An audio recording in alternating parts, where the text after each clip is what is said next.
अगर आप भी चाहते हैं कि पूजा फिल्म्स का ऑडियो वीडियो सबसे पहले आप तक पहुंचे, तो लाल बटन को दबाकर चैनल को सब्सक्राइब करें और साथ में बेल आइकन को दबाना ना भूलें।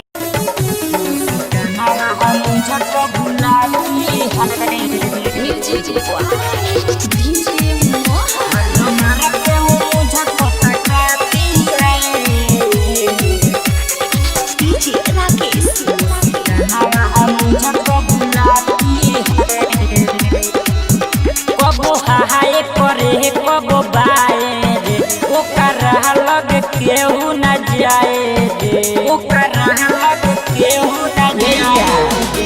कबो हाय करे कबो बाए रे ओकरा लग केहू न जाए रे। हाथ मार के वो मुझको तकाती है, मुस्काना मुझको बुलाती है।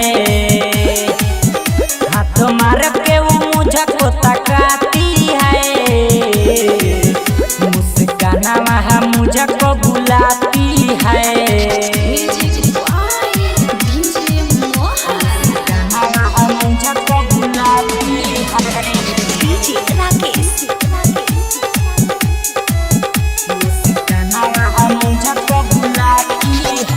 बचपन से पड़ल बाटे हमरा पीछा रे, हमरा तन को लाग नइखे छारे,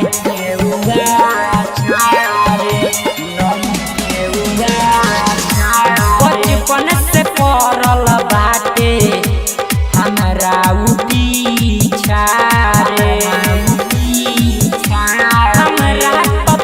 को लागत नइखे छारे, हमरा नजरी में गड़ल बा सपनावा रे ओकरा ला दे दे माया पंजनावा रे। मुझे देखी उ कूदे मुस्काती है, मुस्काना मुझको बुलाती है।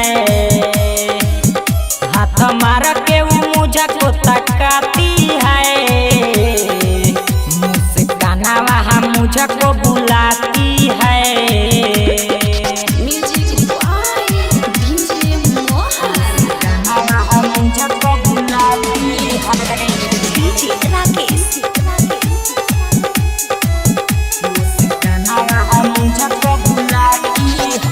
राइटर रंजन के खूबे पोलाती है,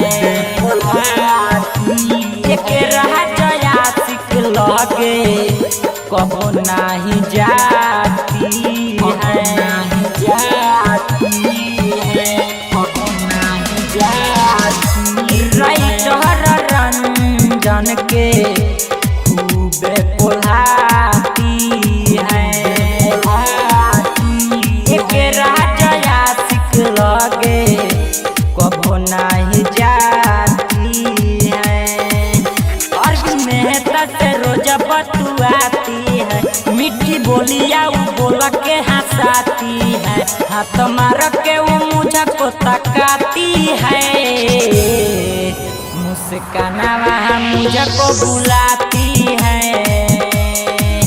हाथ मार के वो मुझको तकाती है, मुस्काना मुझको बुलाती है। कबो हाय करे कबो बाए रे ओकरा लग केहू न जाए रे। हाथ मार के वो मुझको तकाती है, मुस्काना मुझको बुलाती है। हाथ मार के वो मुझको तकाती है,